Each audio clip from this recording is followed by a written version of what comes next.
All right, so like I was saying, Darwin traveled the world for 5 years. He went, they started in England, and then they went all the way down. If I can get my pen to work here. Oh, all these technical problems this morning. All right, so they went all the way down, use a different color, from England down around South America, then back around. They did Australia, keep going around tip of Africa, and then back to England. Some of his famous observations were his finches in the Galapagos when he was out here in these Galapagos Islands.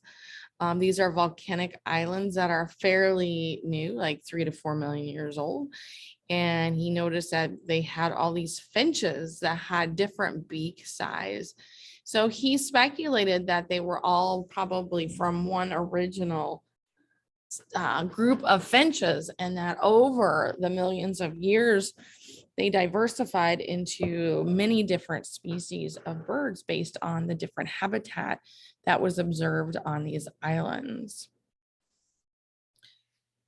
So Alfred Wallace, now he traveled to Brazil and he collected things from the Amazon rainforest. He also went to the archipelago in Malaysia and Indonesia. Matter of fact, there's a famous line called the Wallace Line. And in Indonesia, where he saw there were completely different species based on what side of that line they were on. And again, he made these observations that due to environmental changes, it dictated, or I don't want to say directed, but it affected the species traits and characteristics. And so they evolved into different species based on their ability to survive that habitat. So here's a picture of the Wallace Line. So again, he noticed that the environments are greatly different depending on what side of that line you were on. And then based on these observations, during his travels, both Darwin and Wallace hypothesized, like I said, that species change over time. They each independently conceived the mechanism to explain how and why. So this is the how and the why organisms evolve. And that mechanism is called natural selection. So natural selection, when we talk about the principles of natural selection, there are 3 main principles. 1, the characteristics of organisms are inherited. It has to be a trait that can be passed on to their offspring. Number 2, more offspring are produced than are able to survive. So in other words, we have competition. Resources for survival and reproduction are limited, and that competition then allows those individuals that are more fit. And again, I don't mean like they are better in shape, but they have the best adaptations to survive, will then out-compete those that do not have those adaptations. We also have to have variations of traits. So a population needs to have those different variations so that you have that competition and you have that difference. And some of the biggest problems we have in species that are becoming extinct is that the population is very homogeneous, and that there isn't enough variation in the population. So if the environment changes, you may not have individuals that are capable of coping with that change. And so that is very important. And again, evolution isn't about the individual, it's about the population. So the outcome of natural selection is offspring with inherited characteristics that allow them to best compete for limited resources would be able to survive and have more offspring than individuals with other variations. Because characteristics are inherited, the traits of those successful individuals will be represented in a higher proportion in the next generation.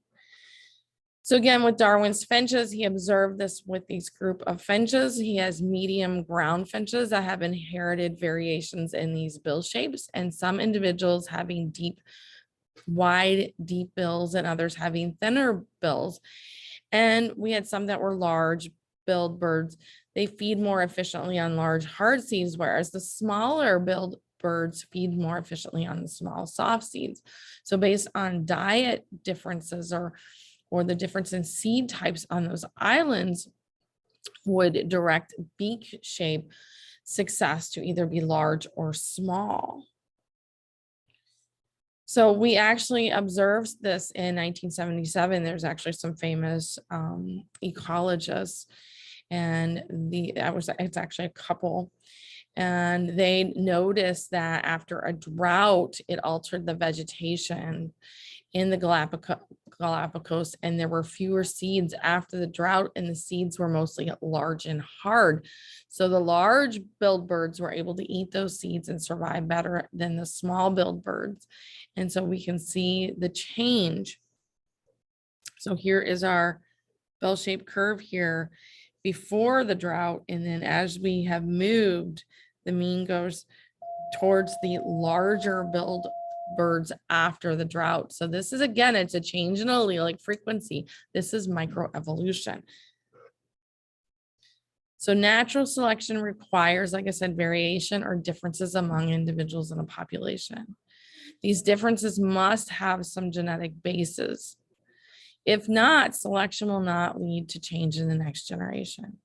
How do we get some of those changes? Well, some of those changes are mutation, the change in the DNA. It's the ultimate source of new genetic variation. Mutations can be beneficial, harmful, or neutral.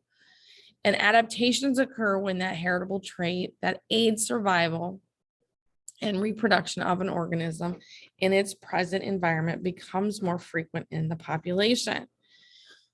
We have different patterns of evolution. One is divergent, and this is when two species evolve in different directions. So it's like where we start with one species and one goes in one way and one goes another. That's divergent. So we are looking at plants here, and the blazing star and the cone flower actually both evolved from a flowering plant ancestor. But notice the flowers are very different. So they evolved completely different. So even though they look and function very differently, the two types of flowers share similarities because they are inherited from a common ancestor. Due to this, they are considered homologous structures. So they come from the same body parts. They are both flowers. They do the same though. So their structure may be different. Actually, sorry, their structure is the same. In this case, their function's the same too, and that's reproduction. So it's probably not the best example of a homologous structure. This is a better one. So these are homologous structures. Let's look at this one. So if you look at these limbs of these 4 different organisms, you can see that their patterns, how they are organized, is the same. So we have 1 bone in the upper arm, 2 in the lower, we have a bunch in the wrist, and then we have the hand in the phalanges. You see that pattern the same. So homologous structures are structures that come from, that they're built the same way. They've just been adapted differently for different functions. Humans for grasping, cats for running and jumping, whales for swimming, and bats for flying. So convergent evolution is where similar structures arise from evolutions independently. So if we look at these organisms here, they have resolved swimming, right, by streamlining their bodies. So they come from different ancestors, but they are converging on the same trait of that streamlined appearance, but they come from completely different ancestors. Okay, so we can see, look at these bones in this shark is completely different than the wing and the flipper of a bird or a mammal. So those are analogous structures. Modern synthesis. The modern synthesis describes how evolutionary pressures affect the population's genetic makeup. It integrates the theory of evolution that we know of genetics. It allows for microevolution. And again, we did a whole lab on, or will be doing a lab on microevolution. which is small changes in the population. And we can see here that all dogs originated from the gray wolf. By selecting certain traits from that gray wolf, we were able to then get different breeds. But you can interbreed. These are all the same species. They will interbreed. We have just chosen certain traits to be more pronounced in certain breeds. And so this is, we also call, besides the modern synthesis, we call it artificial selection. Now, macroevolution is where these small evolution, these small microevolutions kind of add up and make large changes in the population. They are so significant that the populations become different species. And so what that means is they do not interbreed. And if they do interbreed, they don't produce viable or fertile offspring. We have two mechanisms in which this can happen. One is called allopatric speciation, and the other is sympatric. So allopatric occurs when geographically they are separated. Sympatric is where the population separate within the same area. And so here, what we have is we have this group here that gets separated through drought. And so this would be our allopatric speciation. Sympatric would be where, for whatever reason, these two groups do not interbreed, whether they have behavioral mating differences, or I always say they're prejudiced. They don't like the other color. But there is some difference that they just don't crossbreed, and over time they become two independent species. So again, allopatric is a geographical barrier.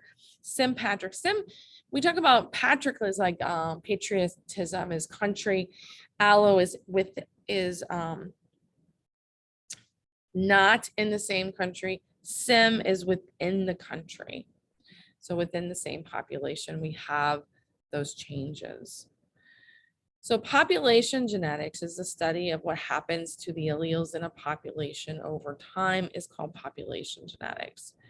The gene pool is all the alleles in the population. Although populations are always evolving, the Hardy-Weinberg's equilibrium states that a population allele and genotype frequencies will remain the same unless some kind of evolutionary force acts upon that population. And that is going to take us into our next section. And so I'm going to stop here. And that's what we're going to spend the whole lab on, is talking about Hardy-Weinberg and the 5 conditions in which populations have to have in order to not evolve. All right, so that is it for this presentation.